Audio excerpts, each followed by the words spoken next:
பிரசன்னம் நம்ம மேல இருக்கிறது. மெல்லிய குரல்ல அந்நிய பாஷை பேசி, அந்நிய பாஷை பேசுகிற வரத்தை உடையவங்க பேசுங்க. அவருக்கு மகிமை கொடுங்க. 2 நிமிஷம் மகிமை கொடுங்க. 2 நிமிஷம் மகிமை கொடுங்க. ஸ்தோத்திரம் பண்றவங்க நல்ல ஸ்தோத்திரம் பண்ணுங்க. விடுதலையா ஸ்தோத்திரம் பண்ணுங்க. விடுதலையா ஆராதிப்போம். விடுதலை இருக்கட்டும், விடுதலை இருக்கட்டும். ஆண்டவருடைய வார்த்தையை கேட்க போகிறோம். விடுதலையா விடுதலையா. அந்த நேரம்லாம் போகிறதே தெரியாது. தூக்கத்தை பெருசா நினைக்காதீங்க. தூங்கிட்டு கை தட்ட வேண்டாம். தூக்கத்தை பெருசா நினைக்காதீங்க. இந்த ஒரு நாள் ராத்திரி தானே. ஹல்லேலூயா. கர்த்தருக்காக கொடுக்கறத பெருசா நினைக்காதீங்க. நல்ல மன மகிழ்ச்சியா ஒரு சமூகத்துல அந்நிய பாஷைகளை பேசுங்க. துக்கங்களை சந்தோஷமாய் மாற்றுகிறார். ஓ ஹல்லேலூயா. எல்லைகளை சமாதானமாய் மாற்றுகிறார். இந்த இடத்துக்கு வந்துட்டு போன உடனே பல அற்புதங்கள் அதிசயங்களை நீ பார்க்க போகிறாய். உன் வீடுகள் அற்புதங்கள் நடக்கும். புதிய வருடம் ஒரு வித்தியாசமான வருடமாய் தேவன் நமக்கு ஈவாக கொடுக்கிற வருடமாய் 2024 கர்த்தர் நமக்கு ஆயத்தப்படுத்தி இருக்கிறார். ஹல்லேலூயா. நீதிமானுக்காக வெளிச்சம், செமையான இருதயம் உள்ளவர்களுக்காக ஹல்லேலூயா வெளிச்சம் விதைக்கப்பட்டிருக்கிறது. நல்ல சொல்லுங்க, ஆண்டவரே உம்முடைய கரம் எங்க மேல இறங்கி இருக்கிறதுக்காக ஸ்தோத்திரம். இந்த ஆராதனை ஸ்தலத்துல உம்முடைய கரம் இறங்கி எங்களை ஆசீர்வதிக்கிறதுக்காக ஸ்தோத்திரம். ஆண்டவரே உம்முடைய நாமம் மகிமைப்படுவதற்காக எங்களை நீ நடத்துகிறதற்காக ஸ்தோத்திரம் ஆண்டவரே. ஸ்தோத்திரம் ஆண்டவரே. எல்லாரும் முன்னாடியில இருந்து கடைசி வரைக்கும் கைகளை தட்டி எல்லாரும் ஒருத்தர் சும்மா இருக்க கூடாது. பாகா பாதா ரபா ஷபா பாபா பாபா ரிபா கதா லபா ஷபா ரபா ரபா ரபா. ஆமென் ஆமென் ஆமென். ஸ்தோத்திரம். கர்த்தர் நம்மை ஆசீர்வதிப்பாராக. விரைவாக மிக சுருக்கமாக இந்த 2023 ஆண்டுக்குரிய ஆண்டவருடைய வார்த்தையை, இந்த பழைய வருட ஆராதனைக்குரிய வார்த்தையை நாம் தியானிப்போம். ஆண்டவர் நம்மோடு பேசுகிறதை கேட்போம். கர்த்தர் நம்மோடு பேசுகிற சில காரியங்களை மனதில் வைத்து புது வருடத்திலே வாக்குத்தத்தத்தை நாம் சரியாக 12 மணிக்கு நம்முடைய தலைமை போதகர் அவர்கள் திறந்து வைத்து அறிவிப்பார்கள். வாக்குத்தத்த செய்தியும் அவர்கள் கொடுப்பார்கள். ஆகவே அந்த வாக்குத்தத்தத்தை நாம் பிடித்து கொள்ள நாம் ஆயத்தமாக இருப்போம். அதற்கு ஆயத்தப்படுத்துவதற்கு இந்த தியானம், இந்த செய்தி நமக்கு மிக மிக பிரயோஜனமாக இருக்கும். இந்த கூட்டத்துக்காக பல இரவு ஜெபிச்சிருக்கிறோம். 40 நாள் உபவாசம் பண்ணி ஜெபிச்சிருக்கிறோம். இது ஏதோ ஒரு பேருக்காக, புகழுக்காக, இவங்க தான் இப்படி செய்ய முடியும் அப்படின்னு ஒரு பேருக்காக நாங்க அதை நடத்தல. இந்த சிறுகால பெரிய சபை இவங்க தான் அப்படின்னு சொல்லணும் அப்படிங்கிறதுக்கெல்லாம் இந்த கூட்டம் கிடையாது. இது one and only for Jesus. இயேசுவுக்காக மட்டும்தான் இந்த கூட்டம். இயேசுடைய நாமத்தை மகிமைப்படுத்ததான் கூட்டம். இந்த சபைக்கு பாஸ்டர் இயேசு கிறிஸ்து. ஹல்லேலூயா. அவருடைய வேலைக்காரவங்க நாங்க. ஹல்லேலூயா. அவருடைய ராஜ்யம் இது. ஹல்லேலூயா. அதனால நீங்க எல்லாம் ஆக்டிவா இருக்கணும். புதுசா வந்திருக்கிறவங்கள வாழ்த்துகிறோம், வரவேற்கிறோம். தேவ சமூகத்துக்கு இடம் கொடுப்போம். அடுத்த வருஷம் இந்த கூட்டம் நடத்தும் போது எங்க நடத்த போறோம்னு எனக்கு தெரியல. கர்த்தர் ஏதோ ஒண்ணு பெருசா செய்ய போறாரு. ஆனா ஒண்ணு, இந்த மேடை இதுக்கு முன்னாடி அது வரைக்கும் மேடையை கொண்டு வரணும். எனக்கு நடந்து வந்து உங்களெல்லாம் பார்க்கணும்னு ஆசைப்படுறேன் அடுத்த மாதிரி. அதனால நீங்க அதுக்கு ஆயத்தமா, நீங்க நல்ல உற்சாகமா இருக்கணும்ன்றதுக்காக. சரி, யாரும் தூங்கிடக்கூடாது. இப்பவும் ஒன்றும் பிரச்சனை இல்லை. இந்த ஸ்டெப் வழியா இறங்கி வந்துடுவேன். ஒன்றும் பிரச்சனை இல்லை. யாரும் தூங்கி இந்த களைப்பா ஆண்டவரை ஆராதிச்சாதீங்க. நல்லா உற்சாகமா இருங்க. பக்கத்துல உள்ளவங்க கையை பிடிச்சு புது வருஷத்தை பார்க்க போறோம். புது வருஷத்தை ஆண்டவர் நமக்கு நன்மையாய் மாற்றி தருவார். சொல்லுங்க பாப்போம். சொல்லாம என்ன பாக்குறவங்கள நான் வந்து சொல்லட்டுமா? அவ்வளவுதான், அவ்வளவுதான். அல்லேலூயா. சத்தமா அல்லேலூயா. எல்லார் கைகளும் அசைந்து ஒரு அல்லேலூயா சொல்லட்டும். சூப்பர், நன்றி. கர்த்தர் ஆசீர்வதிப்பார். கடைசி வரைக்கும் இப்படி இருக்கணும், குறைச்சிடக்கூடாது. ஏசாயா புஸ்தகம் 43:18-19. நிறைய வசனத்தை நான் சொல்ல போறது இல்லை. சுருக்கமா ஒரே ஒரு காரியத்தை தான் நான் பேச போறேன். சில காரியங்களை சொல்லி கொடுக்க விரும்புகிறேன். புதிய வருடத்துக்குள்ள போகிறோம். அதற்காக சில காரியங்களை நம்ம கவனிப்போம். ஏசாயா 43:18-19 யாராவது எடுத்தவங்க சத்தமா வாசிக்கலாம். முந்தினவைகளை நினைக்க வேண்டாம், பூர்வமானவைகளையும் சிந்திக்க வேண்டாம், இதோ புதிய காரியத்தை செய்கிறேன். அல்லேலூயா சொல்லுங்க. முந்தினவைகளை நினைக்க வேண்டாம், பூர்வமானவைகளையும் சிந்திக்க வேண்டாம், இதோ நான் புதியவைகளை செய்கிறேன். எத்தனை பேர் விசுவாசிக்கிறீங்க? ஆண்டவர் புதுசா செஞ்சுட்டு தான் இருக்கிறார். எப்போதுமே கர்த்தர்ட்டேந்து வரதெல்லாம் புதியவைகள். இந்த வசனத்தின் மூலம் ஆண்டவர் நம்மோடு பேசுகிற வார்த்தை என்ன? பக்கத்துல கையை பிடிங்க பார்ப்போம் சீக்கிரமா. நான் சொல்றது அப்படியே சொன்னா உங்களுக்கு இந்த வார்த்தை பளிச்சிரும். நல்லா சொல்றீங்களா? சொல்லுங்க. நினைக்க வேண்டியதை நினைங்க, மறக்க வேண்டியதை மறங்க.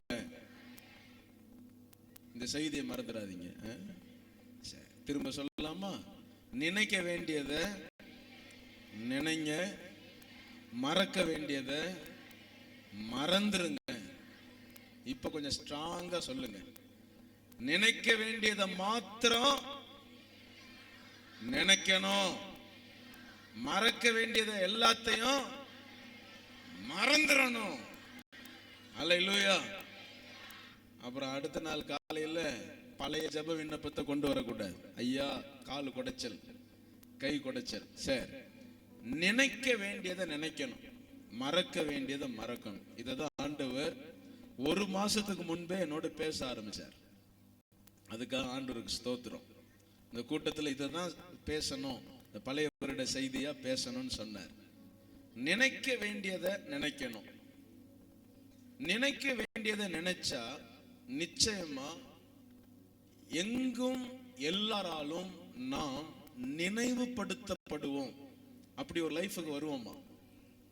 If you think properly, if you think what ought to be, எதை நினைக்கணுமோ அதை நினைக்கிற வாழ்க்கை வாழ்ந்துட்டா, நினைக்க கூடாததை நினைக்க நம்ம மனசை விடாம இருந்துட்டோம்னா நம்ம இந்த உலகத்துல ஒரு நினைவு கூறப்படுகிற ஒரு நபராய் மாறுவோம். அல்லேலூயா சொல்லுவோமா? We all are remembered by everybody.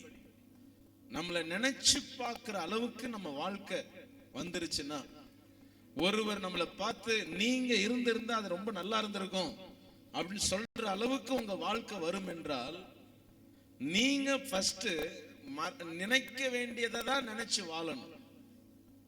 தவறான நினைவுகள், எதிர்மறையான நினைவுகளை நீங்கள் ஜெயித்து வாழணும். அதுக்கு தான் ஆண்டவர் சொல்றாரு, முந்தினவைகளை நினைக்க வேண்டாம், பூர்வமானவைகளை யோசிக்காத. ஏன் அப்படின்னு கேட்டீங்கன்னா, நான் எல்லாத்தையும் புதுசா மாத்திடுவேன். அப்ப நீ நினைச்சுக்கிட்டே இருந்தீங்கன்னா நான் புதுசா உனக்கு செய்யறத நீ அடைய முடியாது, பார்க்கவும் முடியாது. ரோமர் 12:1-2 சொல்லுகிறது, நம்முடைய மனம் புதிதாகணும்னு சொல்லுது. ஏன்னா ஆண்டவர்கிட்ட இருந்து வரதெல்லாம் புதுசு புதுசா தான் வரும். ஒவ்வொரு நாளும் அவருடைய கிருபை எப்படி இருக்கு? சத்தமா சொல்லுங்க, எப்படி இருக்கு? பேசுங்க. அவருடைய கிருபை எப்படி இருக்கு? புதுசா இருக்கு. கிருபையே புதுசா இருக்குன்னா ஆசீர்வாதத்தை பழசையா கொடுப்பாரு? ஓடாததையா கொடுப்பாரு? யாரோ ஓட்டி தீஞ்சு போனதையா கொடுப்பாரு? அப்படி கிடையாது. நம்ம நினைவு அப்படிங்கிறது மிக முக்கியம் ஆண்டவருக்கு. நம்ம வாழ்க்கை எவ்வளவு முக்கியமோ நம்முடைய நினைவு, நம்முடைய தாட்ஸ், நம்முடைய எண்ணங்கள் ஆண்டவருக்கு மிக மிக முக்கியம். 3 காரியத்தை சொல்றேன். சரியா நம்ம எதை நினைக்கணும்? 3 காரியம். 1, உங்களை குறிச்சு நீங்க சரியானதை நினைக்கணும். சங்கீதம் 139 நீங்க இப்ப வாசிக்க வேண்டாம். அந்த சங்கீதத்துல சொல்லப்பட்டிருக்கு, நான் பிரமிக்கத்தக்க அதிசயமாய் உண்டாக்கப்பட்டபடியால் உம்மை துதிப்பேன். பிரமிக்கத்தக்க அதிசயம். பக்கத்துல கையை பிடிச்சு சொல்லுங்க, நீங்க சத்தமா சொல்லுங்க, நீங்க பிரமிக்கத்தக்க அதிசயம். இதுக்குதான் ஃபேமிலியா உட்கார சொன்னேன். நல்ல பேரோட பேருக்கலாம். தனித்தனியா உட்காந்து யாருக்கோ கையை கொடுத்து இப்படி சொல்லிட்டு இருக்கீங்க. திரும்ப கையை கொடுத்து சொல்லுங்க பாப்போம், நீங்க பிரமிக்கத்தக்க அதிசயம். நான் ஒண்ணு சொல்றேங்க, இதை தான் நீங்க நினைக்கணும். உங்களை போல ஒருத்தர் இந்த உலகத்துல கிடையாது. எத்தனை பேர் இதை நினைக்கிறீங்க? இதை நினைக்கணும். இதை நினைக்காம புது வருஷத்துல வராதீங்க. புது வருஷத்துல ஆண்டவர் உங்களுக்கு கொடுக்கிற ஆசீர்வாதத்தை நீங்க அதிகமா சம்பாதிக்கணும். பாருங்க, இந்த வருஷம் முடியுது, புது வருஷம் வருது. ஆண்டவருடைய திட்டங்கள் எல்லாம் அந்த காலங்கள்ல கர்த்தர் வச்சிருக்கிறாரு. போன வருஷம் இந்த வருஷத்துல என்னென்னலாம் செய்யணுமோ ஆண்டவர் நமக்கு செஞ்சிருக்கிறாரு. வர வருஷம் என்ன செய்யணுமோ அதை செய்ய ஆண்டவர் காத்திருக்கிறாரு. அப்ப நம்முடைய நினைவு எப்படி இருக்கணும்னா, நம்மளை குறிச்சு நம்ம நினைவு ஃபர்ஸ்ட் ஜாக்கிரதையா இருக்கணும். நான் ஒன்னுத்துக்கும் உதவாதவன், என்னை யாரும் மதிக்க மாட்டாங்க. சிலர் கண்ணாடிக்கு முன்னாடி போய் நின்று என்ன சொல்றாங்க, இது மூஞ்ச பாரு, உலகத்துல இருக்கிற மூஞ்செல்லாம் பாரு, இந்த மூஞ்ச பாரு, மூக்கு கொஞ்சம் நீளமா வந்திருக்கலாம், வயிறு கொஞ்சம் உள்ள போயிருக்கலாம், இன்னும் கொஞ்சம் ஒல்லியா இருந்திருக்கலாம், இன்னும் கொஞ்சம் உயரமா இருக்கலாம். இல்ல ஆண்டவர் சொல்றாரு, நீ குருடனா இருந்தாலும் செவிடனா இருந்தாலும் ஆண்டவருடைய பார்வையில நீ பிரமிக்கத்தக்க அதிசயமாய், அதிசயம்ங்கிறார் ஆண்டவர். அப்ப நீங்க உங்களை நினைக்க வேண்டிய அளவுக்கு நீங்க உங்களை நினைக்கிறது தான் தேவனுக்கு ரொம்ப முக்கியம். காரணம், உன்னை போல பிறனை நேசி. யார போல? ஆண்டவர் ஏமாத்த முடியாது. உன்னை போல பிறனை நேசின்றார். ஃபர்ஸ்ட் உன்னை நேசி. ஊர் உலகத்தெல்லாம் போய் நேசிக்கிற, பொண்டாட்டிய நேசிக்க முடியல. ஏன்? உன்னை நேசிக்கல. உன்னை அந்த அளவுக்கு நேசிக்கிறதுனால நீ யாரையும் நேசிக்க முடியாது.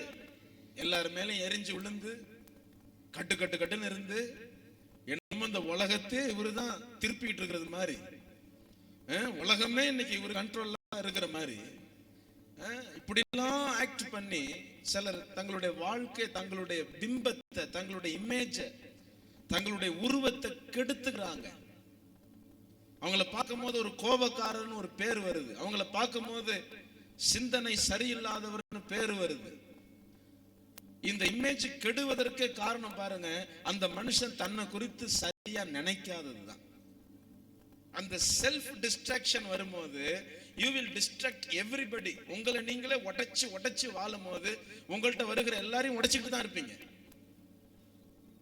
அல்லேலூயா. பேசலாமா? அதோட முடிச்சிருவோமா? பல கீறல் விழுந்த மனுஷன் எல்லாரையும் கிழிச்சிட்டு தான் இருப்பான். அதனாலதான் கோவப்படுறவங்க, எரிஞ்சு விழுறவங்களை பார்த்தா பாவப்படுங்க. என்னடா இப்படி வாய் கிடக்க பேசுறாங்களேன்னு சங்கடப்படாதீங்க. அவங்க பாவப்பட்ட ஜென்மம், தங்களை நேசிக்க தெரியாதவங்க. அப்ப எதை நினைக்கணும்? நினைக்க வேண்டியதை நினைக்கணும். எதை நினைக்கணும்? உங்களை நீங்க பிரமிக்கத்தக்க அதிசயமா நினைக்கணும். அதுதான் ஒரு மனுஷனுடைய சரியான நினைவு. அந்த நினைவு தான் அந்த மனுஷனுக்கு டிக்னிட்டியை கொண்டு வருது.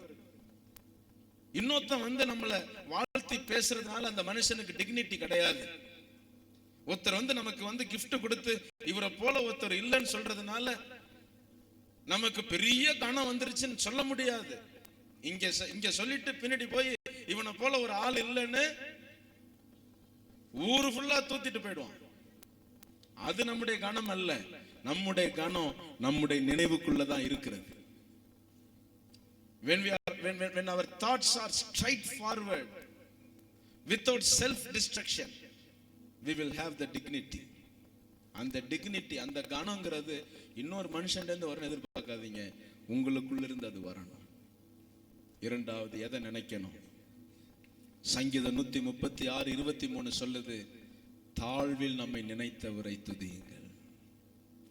தாழ்வில் நம்மளை நினைச்ச ஒரு தெய்வம் இருக்கிறார், அவரை நினைக்கணும். ஓங்கிய புயத்தால் நம்மை புறப்பட பண்ணினார். பாவத்திலிருந்து, சாபத்திலிருந்து, வியாதியிலிருந்து. இங்க இருக்கிற எல்லாருமே ஆல்மோஸ்ட் ஏதோ ஒரு கஷ்டத்திலிருந்து தான் நீங்க வந்திருக்கீங்க. இங்க இருக்கிற எல்லாரும் நல்ல வாழ்க்கை வாழ்ந்து ஆண்டவர்கிட்ட வரல. நம்ம வாழ்க்கை ஒரு தென்றலை போல இருந்தா நம்ம ஆண்டவர்கிட்ட வந்திருக்க மாட்டோம். அவருடைய அன்பை நாம புரிஞ்சிருக்க மாட்டோம். நம்ம வாழ்க்கையில கஷ்டங்களும் பாடுகளும் தான் தேவன் பக்கமா நம்மளை கொண்டு இன்னும் அவருடைய அன்பை ருசிக்க வச்சிருச்சு. வேதம் சொல்லுது, ஓங்கிய புயத்தால் உன்னை புறப்பட பண்ணினார். உபாகமம் 8:2 சொல்லுகிறது, வனாந்தரத்திலே உன்னை நடத்தி வந்தார். அப்படிப்பட்ட கர்த்தர் உன்னை தாழ்வுல நினைச்சவர், வனாந்தரத்திலும் உன்னை நடத்தினவர். அவர்தான் தாழ்வில் நினைத்தவர், அவரை நீ நினை அப்படின்னா. இரண்டாவது, உங்களை நீங்க நினைக்கிற நினைப்பு பிரமிக்கத்தக்க அதிசயம் என்கிற நினைப்பு இருக்கணும். இரண்டாவது, கர்த்தரை குறிச்சு நீங்க நினைக்கும் போது, என் தாழ்வுல என்ன நினைச்சீங்களே, என் தாழ்வுல என்ன தேடி வந்தீங்களே, இன்னை வரைக்கும் பாருங்க, உங்களை அப்பா அம்மா புரிஞ்சுக்க மாட்டாங்க, கூட பிறந்த சகோதர சகோதரிகள் புரிஞ்சுக்க மாட்டாங்க. நான் ஓப்பனா சொல்றேன், நம்ம சர்ச்சுக்கு போறோம், நாங்க பாஸ்டர் நாங்களே உங்களை புரிஞ்சுக்க மாட்டோம். ஏன் தெரியுமா? ஆண்டவர் இருக்கிற இடத்துல வேற யாரும் உங்க லைஃப்ல வர முடியாது. Nobody can come into your place where God stands. கர்த்தர் நிக்கிற இடத்துல பாஸ்டர் நிக்க முடியாது, அப்பா நிக்க முடியாது, அம்மா நிக்க முடியாது, தம்பி நிக்க முடியாது, அண்ணன் நிக்க முடியாது. அவங்களெல்லாம் அதுக்கு மேல எதிர்பார்க்காதீங்க. உங்க முழு நம்பிக்கையும் உங்க முழு பற்றுதலையும் ஆண்டவர் மேல வச்சிட்டீங்கன்னா, அவரையே நோக்கி கொண்டிருந்தீங்கன்னா, அவரையே பார்த்துட்டு இருந்தீங்கன்னா, உங்க தாழ்வுல உங்களை நினைத்தவர், உங்க தாழ்வுல உங்களை உயர்த்தினவர் அவராக தெரிவார். ஃப்ரஸ்ட்ரேஷன் வரும்போது, எரிச்சல் வரும்போது, நம்முடைய உள்ளத்துல பயங்கரமான சங்கடங்கள் வரும்போது, நம்ம அவரை நினைச்சு உட்கார்ந்துட்டோம்னு சொன்னா பெரிய பெரிய ஆபத்துகளை நாம கடந்துருவோம்.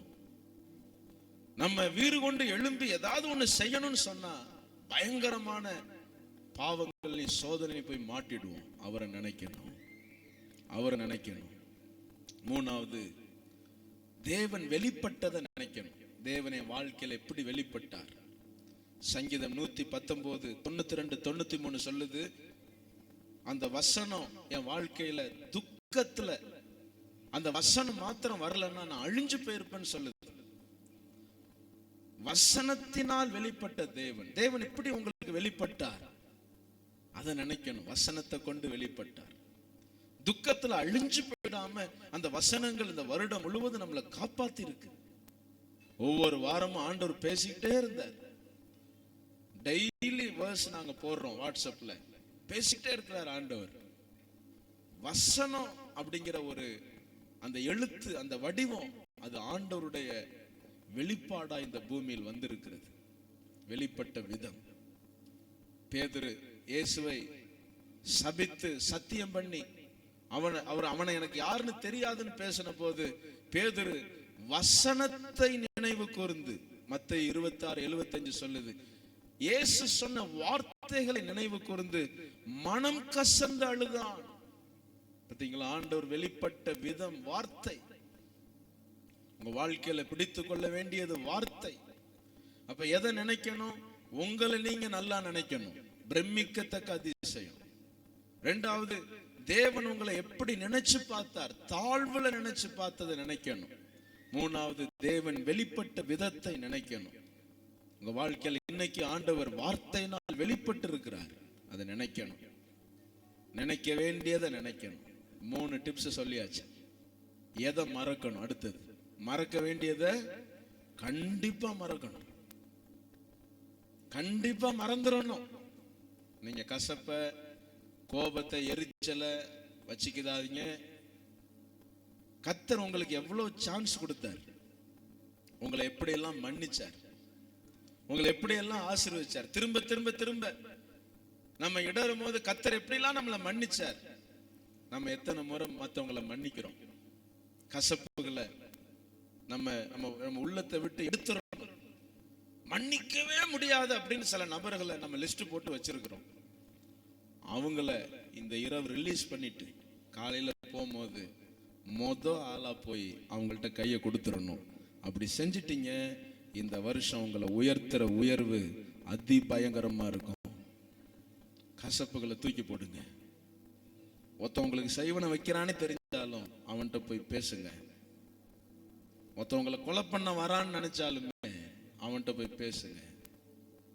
ஏன்னா பரலோகத்தில் ஒருத்தர் இருக்கிறாரு, அவரை மிஞ்சி எவனும் உங்க மேல கையை வைக்க முடியாது. அவரை மிஞ்சி யாரும் உங்க மேல ஒரு சின்ன முடியை பறிக்க முடியாது. எதை மறக்கணும்? பிலிப்பியர் 3வது அதிகாரத்துல வாசிக்கிறோம். அந்த அதிகாரம் முழுவதுமே வாசிச்சு பார்த்தாலே சூப்பரா இருக்கு. பின்னானதை மறக்கணும். பின்னானதை ஏன் மறக்கணும்னு பவுல் எழுதுறாருன்னா, ஒரு மனரம்யமான வாழ்க்கை வாழணும்னு எழுதுறாரு. மறக்க வேண்டியதை மறந்தாதான் மனரம்யத்துக்குள்ள நம்ம வர முடியும். மறக்க வேண்டியதை மறந்தாதான் யாரும் மறக்க முடியாத உயரத்துக்கு நீங்க வர முடியும். அல்லேலூயா. மறக்க வேண்டியதை நீங்க மறந்து பாருங்க, உங்களை ஒருத்தரும் மறக்க முடியாத அளவுக்கு நீங்க உயர்த்தப்படுவீங்க. தூக்கத்துல புரியுதா புரியலையான்னு தெரியல. அப்ப மறக்கிறது ரொம்ப முக்கியம். பாருங்க, சில பேரை நான் சொல்றேன், பிறவி குருடன் பர்திமேயு, ஆண்டவர் சந்திக்கிறாரு, சுகமாக்குறாரு, கண்ணு கிடைச்சிருச்சு, பிறந்ததுல இருந்து கண்ணு தெரியாது. அவன் செஞ்ச முதல் வேலை என்னன்னா, அவன் மேல இருந்த வஸ்திரத்தை தூக்கி எறிந்து விட்டு அவரை பின்பற்றி போனான். கண்ணு தெரியாம இருந்தப்பதான் நான் பிச்சை எடுக்க அந்த வஸ்திரம் தேவை. இப்ப கண்ணு தெரிஞ்சிருச்சு, இனிமேல் நான் ஏன் பிச்சை எடுக்கணும்? வஸ்திரம், மேல் வஸ்திரத்தை தூக்கி எறிஞ்சிட்டு போயிட்டான். வாழ்வாதாரத்தையே தேவனுக்காக பணயம் வச்சான். அப்படி பின்னானதை மறந்தாங்க. சமாரிய பெண், அவள் தான் யார் என்பதை பெருசா பேசுறா ஆண்டவர்கிட்ட. தன்னுடைய கோத்திரம் எவ்வளவு பெருசுன்னு பெருசா பேசுறா. ஆண்டவர் அவளோடு பேசின போது, அவளுடைய பாவத்தை குறித்து பேசின போது, அவ மனம் திரும்பி மறக்க முடியாத அவளுடைய அனுபவங்களை மறந்து புதிய வாழ்க்கை ஆரம்பிச்சிட்டான். கானானிய பெண் மிக விலையேற பெற்ற ஒரு மிகப்பெரிய பணக்காரி ஆண்டவர்கிட்ட தன்னுடைய மகள் மரண அவஸ்தைப்படுகிறாள். அவளை எப்படியாவது நீ சுகமாக்க வரணும்னு சொல்லி கூப்பிடுறான். ஆண்டவர் அவளுடைய பெருமையை உடைக்க சில வார்த்தையை சொல்றார். நான் என் பிள்ளைகளுக்காக வச்சிருக்கிறத உனக்கு எப்படி கொடுக்க முடியும்னு பேசுறாரு. நீ என் பிள்ளையா? நீ ரட்சிக்கப்பட்டியா? நீ ஞானஸ்நானம் எடுத்தியா? நீ என் பிள்ளையாவா இருக்க? உனக்கு எப்படி நான் கொடுக்க முடியும்னு பேசினார். அவர் அப்படிலாம் சொல்ல மாட்டார். நம்மை தேடி வருகிறவர்களை புறம்பே தள்ள மாட்டார். ஆனா அவளுடைய பெருமையை உடைக்க அதை சொன்னார். அவ பெருமையை மறந்துட்டார். 12 வருட பெரும்பாடுள்ள ஸ்திரீ அப்படி நகர்ந்து நகர்ந்து நகர்ந்து நகர்ந்து கூட்டத்துல மிதிப்பட்டு எப்படியாவது இயேசுவை பார்த்துருன்னு இயேசுடைய வஸ்திரத்தின் ஓரத்தை அவ தொட்ட போது, இயேசு கிறிஸ்துவை அறியாமல் அவருக்குள்ளிருந்து ஒரு வல்லமை அவளிடம் பாய்ந்தது. இயேசு சொன்னார், யார் என்ன தொட்டதுன்னு கேட்டார். இந்த பெரும்பாடுள்ள ஸ்திரீ தன்னுடைய வலியை மறந்தாள். She forgot the pain. இப்படி லிஸ்ட் போட்டுக்கிட்டே போலாம். ஒவ்வொருத்தவங்களும் ஆண்டவரை பின்பற்றின போது தங்களுடைய வாழ்க்கையில முக்கியமானவைகளை, ஆண்டவருக்கு பிரியமில்லாதவைகளை மறந்தே போனார்கள். 12 வருடம் பெரும்பாடுள்ள ஸ்திரீ வலியை மறந்து போனார். வலி, வேதனையை நீங்க மறக்கணும். இருதயத்தின் காயங்களை நீங்க மறக்கணும். யார் உங்களை ரொம்ப காயப்படுத்துவாங்க? நேசிக்கிறவங்களை காயப்படுத்திருந்தா நீங்க மன்னித்து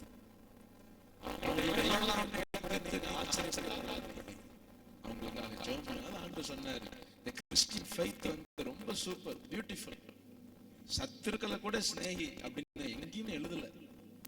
ஆண்டவர் எழுதுறாரு, உன்னை பகைக்கிறவங்களுக்காக ஜெபம் பண்ணுன்னு சொல்றாரு. ஏன்னா நம்மளுடைய இன்னர் பியூட்டி, நம்முடைய உள்ளான வாழ்க்கை அவ்வளவு அழகாயிடணுங்கிறார் ஆண்டவர். அப்ப மறக்கணும். இதெல்லாம் உங்களுக்கு பின்னுக்கு பிடிச்சு தள்ளுது. முன்னாடி போக விடாம தள்ளிட்டு இருக்கிற இந்த வேதனை, வலிகள், அந்தஸ்து, பெருமை, அகம்பாவம், இதெல்லாம் மறக்கணும். ஆண்டவர்கிட்ட வரும்போது உங்களை மறந்துதான் நீங்க ஆராதிக்கணும். இது மாதிரி பெரிய பெரிய மேடைகளை நம்ம ஆண்டவர் நம்ம கொடுத்தாலும், பெரிய பெரிய கூட்டங்களை கொடுத்தாலும், நம்மளை மறந்து ஆராதிக்க பழகிடணும். மறக்கணும். மறக்க வேண்டியதெல்லாம் மறந்துருங்க. அதுக்காக ஜெபிக்க போறோம். நம்மால முடியாது, ஆனா ஆண்டவர் நமக்கு உதவி செய்வார். உங்க இருதயத்தை சுகமாக்குவார். பாருங்க, சில வசனம் இருக்கு. ஏசாயா 65:16, இடுக்கண்களை கர்த்தர் மறக்க பண்ணுவார். எரேமியா 23:40, நிந்தையை கர்த்தர் மறக்க பண்ணுவார். இடுக்கண், நிந்தை. யோபு 24:20 சொல்லுது, இந்த உலகத்துல பயங்கரமான கொடூரம் ஒண்ணு இருக்கும். என்னன்னா, தன்னை பெற்ற கற்பம் அந்த பிள்ளையை மறக்குமா. நான் அதை குறிச்சு சாயங்காலம் யோசிச்சுட்டு இருந்தேன். ஆண்டவரே, எந்த தாய் எந்த பிள்ளையை மறப்பாங்க? சாத்தியமே இல்லை ஆண்டவரே, இது என்னப்பா அது இப்படி சொல்றீங்க?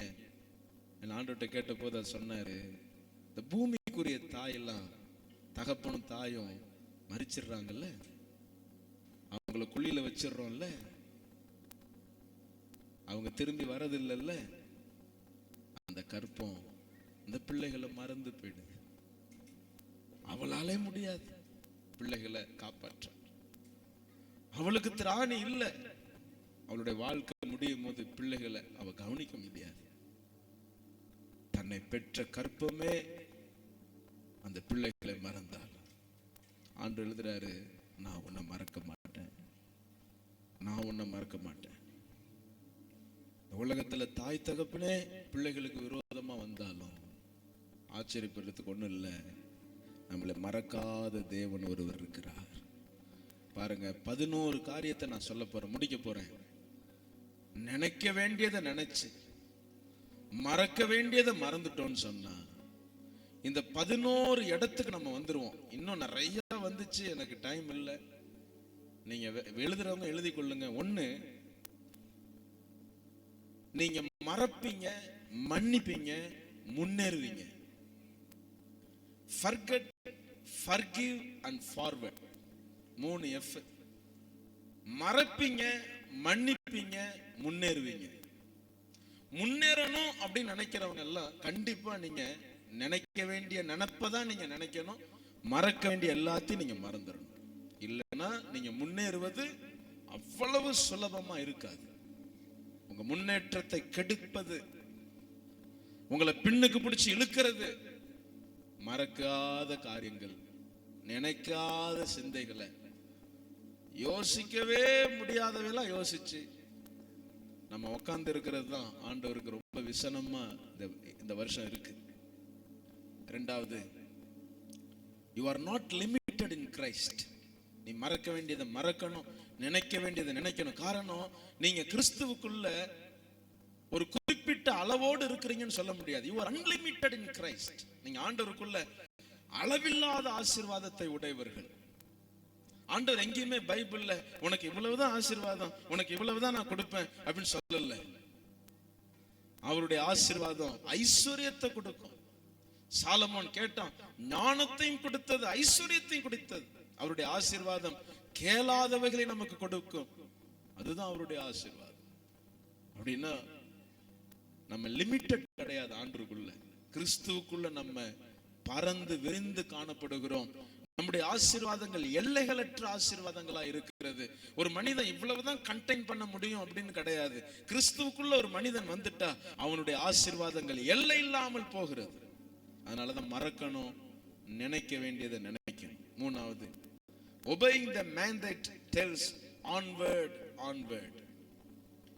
ஆண்டவர் சொல்றத நினைச்சு ஆண்டவர் சொல்றதெல்லாம் மறந்து நம்ம வாழ ஆரம்பிச்சிட்டோம்னா, எப்படி சேனை வீரர்கள், யுத்த வீரர்கள், ராணுவ வீரர்கள் மார்ச் பண்ணி போறாங்களோ அது போல நம்முடைய வாழ்க்கை ஒவ்வொரு நாளும் மார்ச் பண்ணி போயிட்டே இருக்குமா, ஆன்வர்ட்ல போயிட்டு இருக்கோம். நம்பர் 4, ஏன் மன்னிக்கணும், ஏன் மறக்கணும், ஏன் நினைக்க வேண்டியது நினைக்கணும்னு கேட்டா, past has no future.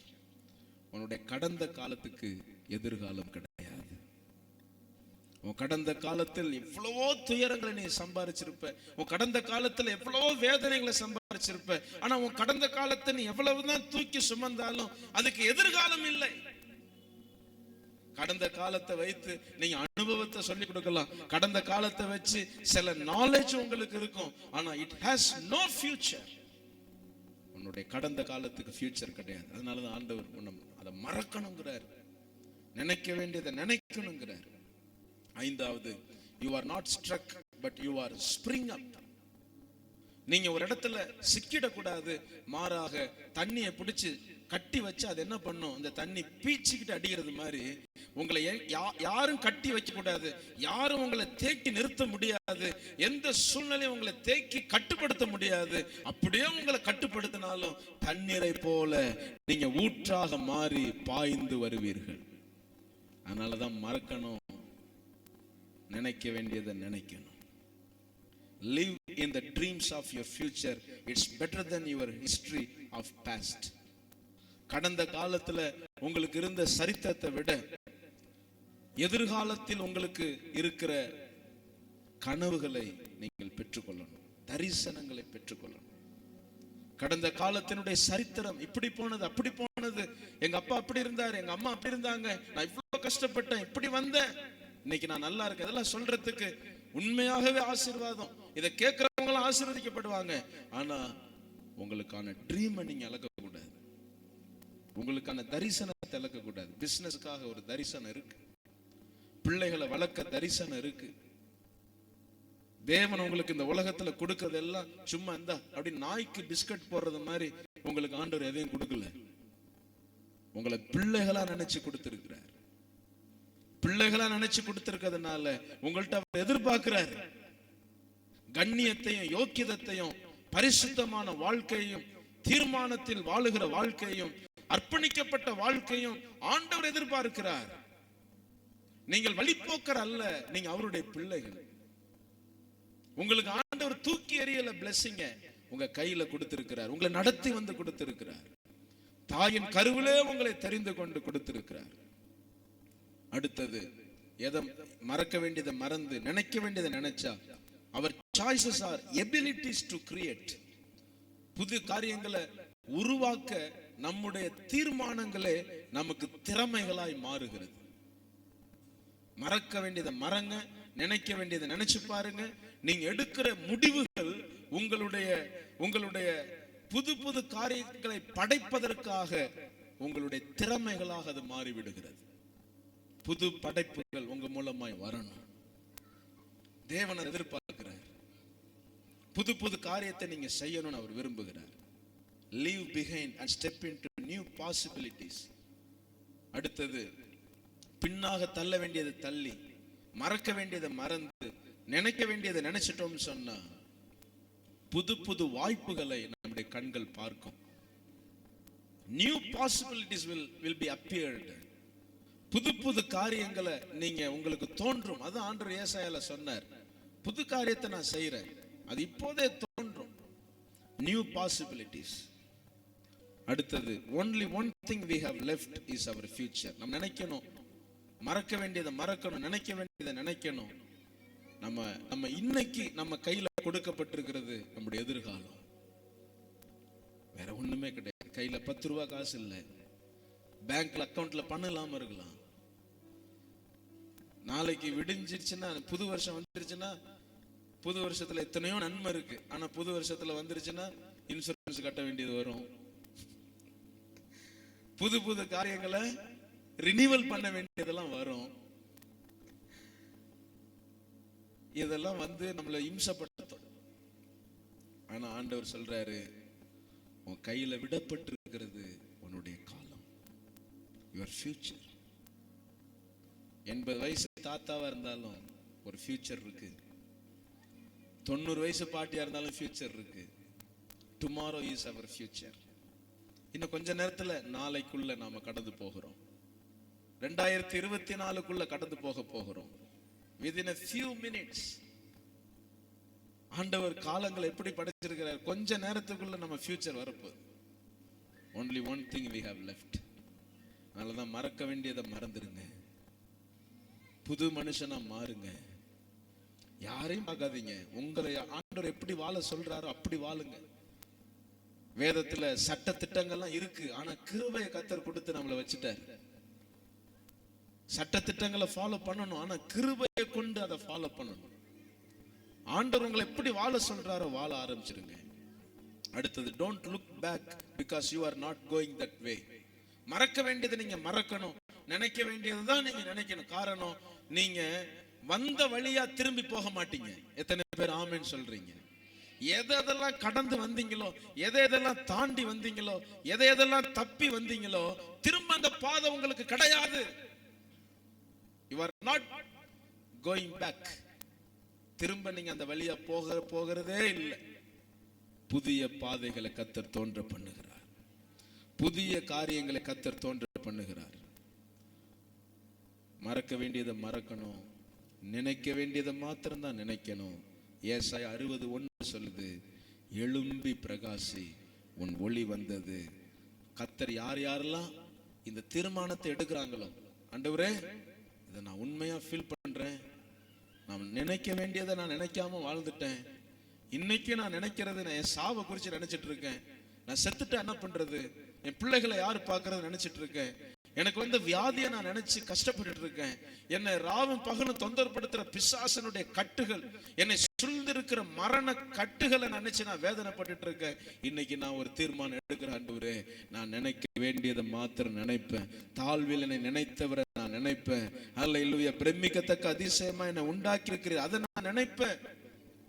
மறக்க வேண்டிய கசப்புகளை, மறக்க வேண்டிய பாரங்களை, மறக்க வேண்டிய வழிகளை யோசேப்பு சொல்றாரு, என் வருத்தங்கள் யாவற்றையும் கர்த்தர் மறக்க பண்ணினார். எதை நினைத்தும் நீ கலங்க வேண்டாம். யெகோவா தேவன் உங்களை கரம் பிடித்து நடத்த போகிறார். உங்களுடைய கையில் அவர் பிடிச்சிருக்கிறார். அப்படிதான் நம்ம விசுவாசிக்கணும். ஆண்டவர் சொல்றாரு, நீ மறக்க வேண்டியதை மறந்துட்டீன்னா, நினைக்க வேண்டியதை நினைச்சிட்டீன்னா, எழும்பி பிரகாசி, எழும்பி பிரகாசி. பக்கத்துல உள்ளவங்க கையை பிடிச்சு சொல்லுங்க, எழும்பி பிரகாசி, உன்னுடைய ஒளி வந்துருச்சு. ஹல்லேலூயா. உன் ஒளி வந்தது. ஹல்லேலூயா. நல்ல சத்தமா உன் ஒளி வந்தது. நல்ல இப்ப கைகளை தட்டி கர்த்தருக்கு நன்றி சொல்லுங்க. ஆண்டவரே நான் மறக்க வேண்டியதை மறந்து, நினைக்க வேண்டியதை நினைத்து, ஹல்லேலூயா, நான் முன்னோக்கி போகிற வாழ்க்கையை நான் வாழ நான் விரும்புகிறேன் ஆண்டவரே. ஹல்லேலூயா.